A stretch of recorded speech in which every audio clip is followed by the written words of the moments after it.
अस्सलामु अलैकुम वरहमतुल्लाहि वबरकातुह।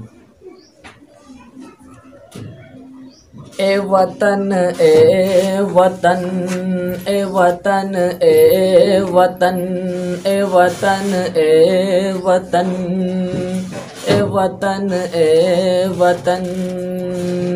अब मैं यहाँ से पहला बंद हाजिर करता हूँ, मुलाहिज़ा फरमा कि आएगा तेरी धरती पे दुश्मन का जो लश्कर, कि आएगा तेरी धरती पे दुश्मन का जो लश्कर, रख देंगे उसे तेरी कसम धूम मचा कर।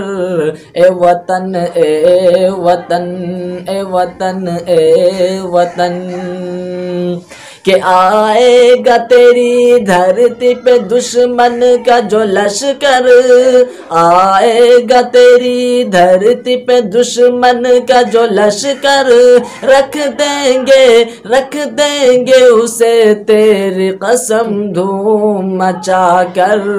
ए वतन ए वतन ए वतन ए वतन,